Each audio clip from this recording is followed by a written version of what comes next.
qormadii hore injineer axmed jaamac waa kii maanafay ku arkay aqalka sahre yuusuf waa kii la dhacay quruxdeeda iyo qaabkeeda waa kii sahre ka codsaday inay gacan ku siiso sidii uu ula saaxiibi lahaa sahra waa tii ka walaacsanayd inay barto iyo in kale weli sidii bay u walaacsan tahay waxaa kala jeedanaya laba dareen mar waxay is leedahay waa in aad walaalkaa gacan ku siisaa gabadha uu calmaday marna waxay is leedahay armay dhacdaa dhibaato aad hadhow ka shallaydo waxay go'aansanaysaa inay horta axmed qodqodo si cadna ula doodo dhagayso axmed ayay tiri iyadoo weli fikraysa wejigiisana fiirinaysa intuu sidii nin dareen galay u soo eegay ayuu yidhi haye arrintaad iga codsatay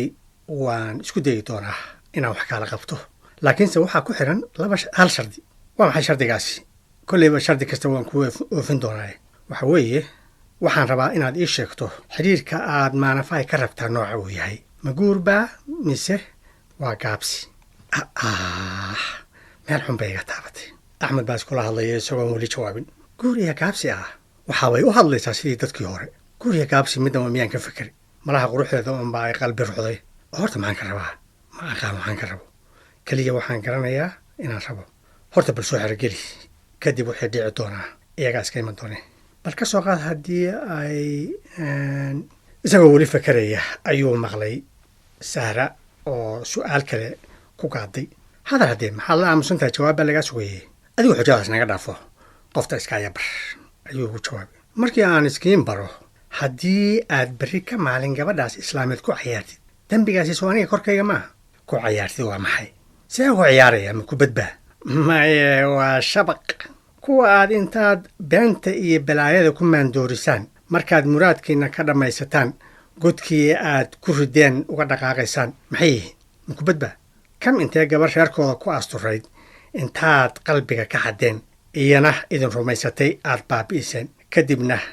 markii aad caloosha u buuxiseen aad cidlo kaga dhaqaaqdeen kullu fidma waa iyaga axmed baa ku difaactamay imase nin bay iyaba maraqiisa cabbeen kam intee nin horujeed xabiibi beenbeen lagu shirqoolay markii kabaha lagala baxayna isagoo caagaacad durufkiisa la tuuray ee lagu yidhi faraskaagii laga bidi aboo raalli ahaw taasi idinma noqon karto isdifaac aad ugu marmarsootaan dembiga aad hablaha ka gelaysaan abaaye runta haddaad rabtid iyo haddaadan rabinba hablaha hadda joogaa iyagaa maafiya maafiyana ninkii wax ku darsanaya waa ku khasban yahay inuu kula dhaqmo murtida masku intuusan kuga candhuufin ku candhuuf waa ka xum meel baad uga dhacaysaa gabdhaha ma filayo inaan sheegay waxaan jirin haddaadse ka xumaatay iska raalli ahaw murankaasoo dhanna nagaba dhaafo ibar saaxiibaddaa iska yabar ma ku baraayo see kuu baraaya waabaad ii caddaysatay lugooyada aad la magan tahay maya ha ka cabsan maanafay waxay u eg tahay gabadhaydii mustaqbalka ishaarteedan ka arka fariid wallaahi markaad dabin dhigaysaan waa taqaanin sida hadalka loo macaaniyo mayaa bahay adigu walaashay baa tahay waad og tahay inaanan been kuu sheegi karin maanafayna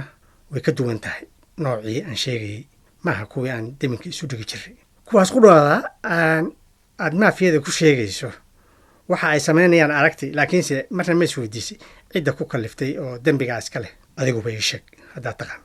rag baa ku kallifay rag sahra waxaa la gaaray wakhtigaagii aad inaan rag oo dhan maxkamadda soo taagi jirtay ayuu yidhi isagoo qoslaya ee isku dayaya inuu hadalka majarihiisii kaftanka ahaa ku soo celiyo si ay dooddu u qabowdo dantiisiina uu ugu soo dhowaado sahrase uma eka qof kaftan diyaar oo weli dagaal bay ku jirtaa maxkamad keliya maahe weliba waxaad istaaheshaan maxkamad military ayay ku handadi iyadoo codka kor u sii dallaacaysa halkii uu ka filayey in ay la wado kaftankii uu islahaa doodda ku qabooji diid ama hadiidin eedaysanayaal baa tihiin bal ilaah baan kugu dhaarshay xaq miyaa inaad gabdhaha marka horena aad idinku jidka xun ku hoggaamisaan marka dambena wixii aad barteen ama aad ku khasabteen aad ku caydaan kuna nacdaan yaa xaq kuu siiyey inaad habeenkii aad doontaba gabar cusub la tumato haddana tidhaahdo ma guursanayo gabar nin hore la seexatay intuu indhihii ay ku caddaynaysay kuwo ka sii cad ka horgeeyey ayuu ku yidhi miyaad isyeelyeelaysaa sahra sidee u guursanayaa qof soo gubatay oo rag hore la soo tuman jirtay bal hadda eeg waa kaas caqligiinnu waa caqligii qarnigii labaad sidee bay iyadu kuu guursanaysaa adigoo naaga hore la soo tuman jiray wixii xun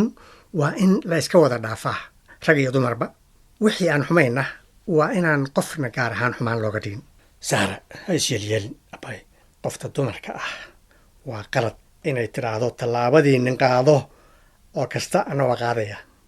aboowe waa ka xumahay adigoo ah wiil yar oo mutacallim ah inaad haddana ku fakerayso maskax gabowday idhegayso abay yay caqliga kaa xadin baan ku leeyahay qolyahan waalan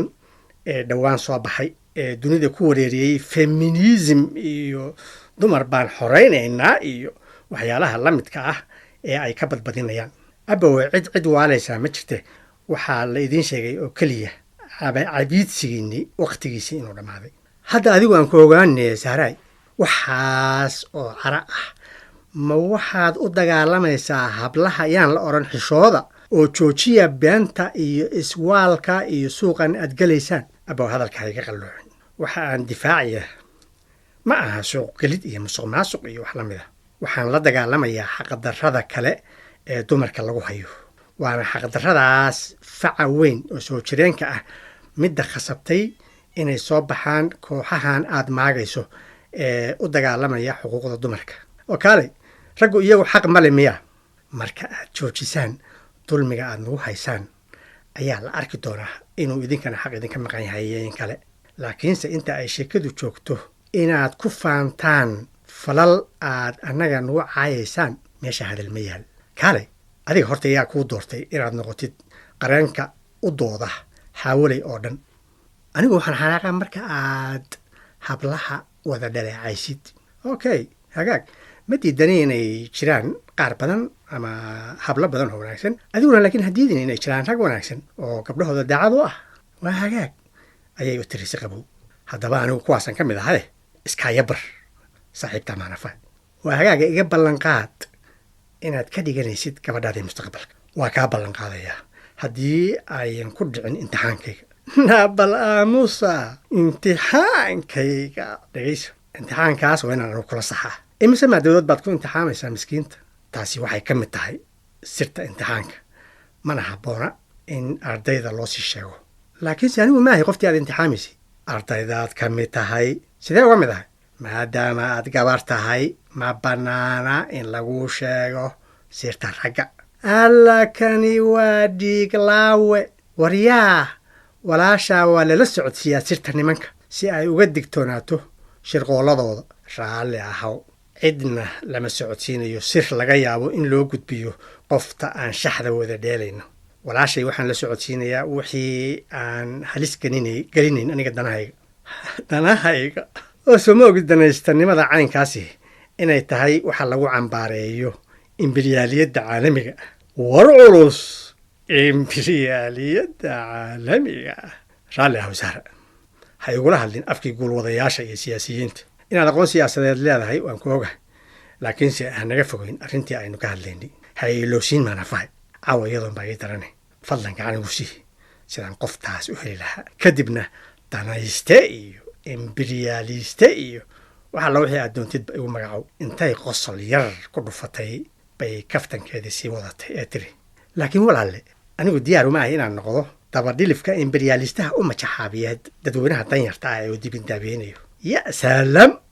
ايش على سياسية الله ما حي رادية مقدشة ودقيستي رادية مقدشة بقى ميادر وقين إنان أهانشري وبحك عنك وارركا إنا دي ولا هالليسو وحي آد كسو مقاشي قولو ياشا هنونت لكن دقيسو أدو إنت آد إمبرياليستها إيقا دقيسيد بل ماد إيقا دقتيد شعب حقوق كمقان وهالقمية واجب كنا إيها إناي هرسعتكو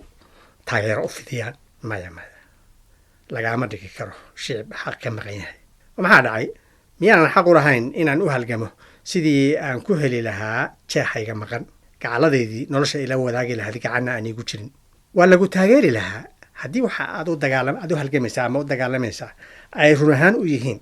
gacaladii nolosha kula wadaagi lahayd laakiinse sansaanka iiga kaa muuqda waxaad u halgamaysaa dhayladii aad ku cashayn lahayd habeenka jimcaha uun kadibna qorshahaagu waa inaad ka faraxlata xaashaa lillah ha igu eegin indhaha siyaasiyiinta qorshabay wuxuu eegaan siyaasiyiintu maadaama midkood walba ay maskaxdiisu u jahaysan tahay munaafaqnimo iyo khiyaano qofkii uu la kulmaba waxa uu u arkaa munaafaq khaa'in oo been sheegaya ama gaadaya wax uu xado ama waxaad leedahay siyaasiyiinteennu dhanka xun unbay wax ka eegaan xataa marka ay ku qoslayaan nacam aadna ila garatay baan filayaa waa hagaag haddaba maadaama aad aniga igu tilmaantay siyaasiyad waa inaan difaaca saaxiibaday siyaasiyiinta waa inaan ku tusaa inuu jiro siyaasi wanaagsan oo wax ka eega dhanka wanaagsan waa kaa rumaysanayaa inaad baadi goobayso jeexaagii maqnaa maanafayna aad u aragto ama ay kuula ekaatay gabadhaadii riyada hadday arrintaadu sidaa tahay igu dub aniga inaan farta kaa soo saaro maanafay feeda garoon farxad kadis ayuu kor uga booday kursigii uu ku fadhiyey ii dhiib gacanta ayuu la soo booday asagoo Sahra Yuusuf salaamaya labada dhabanna ka dhunkanaya